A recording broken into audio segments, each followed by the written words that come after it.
This is Darius from therabbitpad.com, and in this video, I'm going to show you how you can add additional fonts in Google Docs. Google Docs comes with a decent amount of fonts that you can choose, but if you want more options than what you see here, what you can do is click More Fonts at the top, which will open up this box. From there, you can search for font names that may be popular in other apps or that you've seen on a website or something like that, or you can manually drag down until you see the type of font you want, or you can use these filters at the top. For example, you can change your scripts. So if you want Arabic letters, click Arabic and you will get those fonts.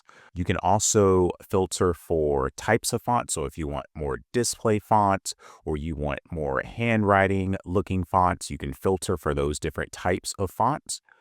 And you can also sort by popularity. You can sort them by alphabetical order, the date added, or fonts that are trending. So I'm going to just scroll down and pick some random fonts to add. I'm going to pick Prada, and then I'm going to pick Rubik Mono 1, and then I'll pick Press Start 2P.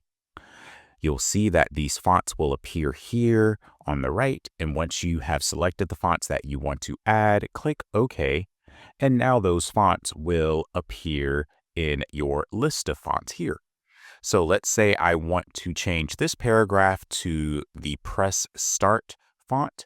I will highlight the text that I want to change, go up here to the font pull down menu, and then select Press Start 2P. And now that font has changed to the font that I added to the pre-existing list of fonts in Google Docs. So this video shows you how to add additional fonts to your set of included fonts in Google Docs. If you found this video helpful, please click that like button and subscribe to this channel to view more helpful videos in the future. Also, please be sure to visit my website at therabbitpad.com.